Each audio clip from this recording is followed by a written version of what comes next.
السلام علیکم کلاس 7 کیسے ہیں آپ سب؟ ٹھیک ہے، آئی ہوپ کہ آپ سب اچھے ہوں گے، اپنا خیال رکھ رہے ہوں گے اور کام جو ہے وہ ٹائم پہ کر رہے ہوں گے۔ Okay class 7 we are going to start our Islamiyat class, right? If you remember, so Islamiyat میں جو ہمارا سیکنڈ چیپٹر تھا اس کی ہم نے کلاس میں ریڈنگ کی تھی، بٹ اس کا ایکسرسائز رہتا تھا۔ آج میں آپ کو اس کا ایکسرسائز بتاؤں گی۔ ہم نے آبجیکٹیوز بھی کی تھی بک میں، صرف شارٹ کویسچنز اور لانگ کویسچن رہتے تھے، تو ہم کیا کریں گے، میں آپ کو وہ کویسچن سمجھاؤں گی اور کویسچن مطلب ایکسرسائز ٹائم ہے ہمارا، تو ہم کیا کریں گے، میں آپ کو شارٹ کویسچن بھی سمجھاؤں گی، لانگ کویسچن بھی سمجھاؤں گی اور آپ کو نوٹس میں سینڈ بھی کروں گی۔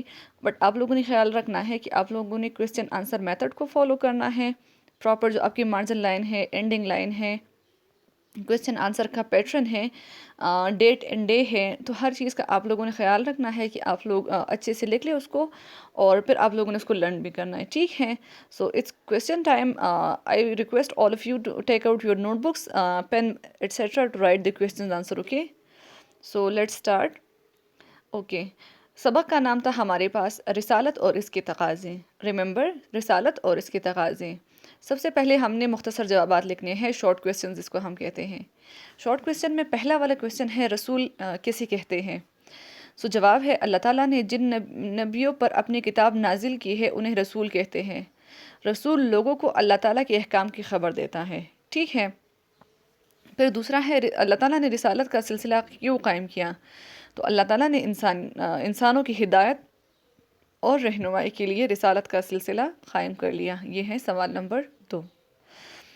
پھر سوال نمبر 3 ہے خاتم النبیین کون ہے؟ تو خاتم النبیین حضرت محمد صلی اللہ علیہ وآلہ وسلم ہے۔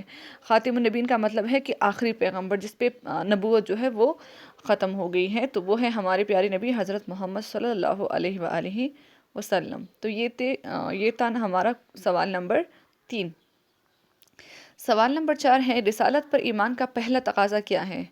سو رسالت پر ایمان لانے کا سب سے پہلا تقاضا ہے کہ آپ صلی اللہ علیہ وآلہ وسلم کی بےحد تعظیم و توقیر کی جائے، مطلب آپ صلی اللہ علیہ وآلہ وسلم کی ادب اور رسپیکٹ کی جائے، ٹھیک؟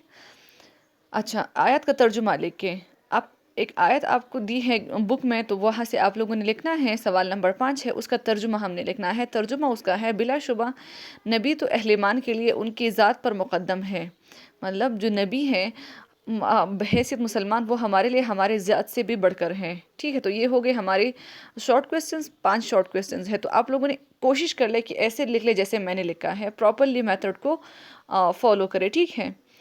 پھر ہے تفصیلی جواب دے، اب تھوڑے سے ہم نے ڈیٹیل آنسر لکھنے ہیں۔ سوال نمبر 1 رسالت کا مفہوم بیان کریں۔ جواب، رسالت کا لغوی معنی پیغام پہنچانا ہے اور پیغام پہنچانے والے کو رسول کہتے ہیں۔ رسالت کے لیے ایک اور لفظ نبوت بھی استعمال ہوتا ہے۔ نبوت کا معنی خبر دینا ہے، رسول لوگوں کو اللہ تعالیٰ کے احکام کی خبر دیتا ہے، تو یہ ہمارے پاس ہے رسالت، ٹھیک ہے؟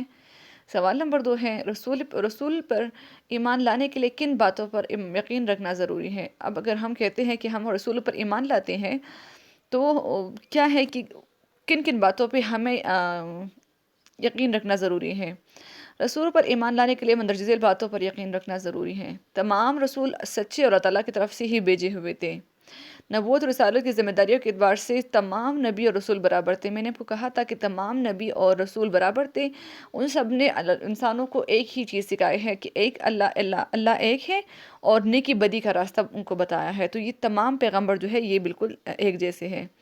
تمام رسولوں نے اللہ تعالیٰ کی طرف سے سونپی گئی ذمہ داریوں کو پورا کیا ہے، مطلب انہوں نے جو کام کیا ہے وہ کس کی طرف سے تھا؟ اللہ تعالیٰ کی طرف سے تھا۔ تمام رسولوں نے اپنی اپنی قوم کو دین اسلام کی دعوت دی ہے۔ تمام نبی اور رسول انسان تھے، گناہوں سے پاک تھے اور علم، عمل، اخلاق اور ذہانت کے لحاظ سے اپنے اپنے دور کے بہترین لوگ تھے۔ حضرت محمد صلی اللہ علیہ وآلہ وسلم پر اللہ تعالیٰ نے رسالت و نبوت کا سلسلہ ختم کر دیا۔ اب یہ وہ باتیں ہیں جس پہ ہمیں یقین رکھنا ضروری ہے، اگر ہم رسول پر ایمان لانے کے لیے ان باتوں پر یقین رکھنا بہت ضروری ہے، ٹھیک ہے؟ تو یہ تھا ہمارا سوال نمبر 2۔ سوال نمبر 3 ہے رسالت پر ایمان کے تقاضے بیان کریں۔ سو رسالت پر ایمان کے تقاضے مندرجہ ذیل ہیں۔ سب سے پہلا جو تقاضا ہے وہ ہے تعظیم رسول۔ نبی کریم صلی اللہ علیہ وآلہ وسلم کی عزت و تعظیم کرنا رسالت کا پہلا تقاضا ہے۔ حب رسول، حضرت محمد صلی اللہ علیہ وآلہ وسلم سے محبت، دنیا کی ہر چیز سے بڑھ کر محبت، یہ دوسرا تقاضا ہے۔ اطاعت و اتباع، مطلب ان کی پیروی کرنا، ان کی اطاعت کرنا۔ رسالت کا تیسرا تقاضا یہ ہے کہ ہم اپنی خواہشات اور اعمال شریعت محمد کی اور اپنے اعمال شریعت محمد کی تابع کر دیں، گویا ان کی اطاعت کرنا اللہ تعالیٰ کی اطاعت کرنا ہے۔ آیت کا ترجمہ لکھیں۔ آیت آپ نے بک سے لکھنے ہے، ٹھیک ہے؟ سوال نمبر 4 کا، محمد تم میں سے کسی بھی مرد کے باپ نہیں، بلکہ وہ تو رسول اور آخری نبی ہیں، ٹھیک ہے؟ سوال نمبر 5 ہے، حدیث کا ترجمہ لکھیں۔ اب حدیث آپ لوگوں نے وہاں سے لکھنا ہے، بک سے لکھنا ہے۔ تم میں سے کوئی شخص اس وقت تک مومن نہیں بن سکتا جب تک وہ مجھ سے اپنے والدین، اپنی اولاد اور تمام لوگوں سے زیادہ محبت نہ کرے۔ رسول اللہ صلی اللہ علیہ وآلہ وسلم کا فرمان ہے کہ تم کبھی بھی اس وقت تک مومن نہیں ہو سکتی جب تک میں تمہارے لیے ہر چیز سے بڑھ کر نہ ہو جاؤں، تمہارے اولاد، تمہارے والدین اور تمام لوگوں سے زیادہ، ٹھیک ہے؟ تو یہ ہیں ہمارے کویسچن نمبر 5 تھا۔ تو یہ 5 شارٹ کویسچنس تھے، 5 لانگ کویسچنس تھے، آپ لوگوں نے اس کو لرن بھی کرنا ہے اور اس کو رائٹ بھی کرنا ہے، ٹھیک ہے؟ کلاس 7 لاسٹ میں آئی ریکویسٹ یو آل کہ پراپرلی ہینڈ واشنگ کریں، اپنا خیال رکھیں، اپنی ہائیجین کا خیال رکھیں اور کوشش کریں کہ گھر میں رہیں، ٹھیک ہے؟ Thank you.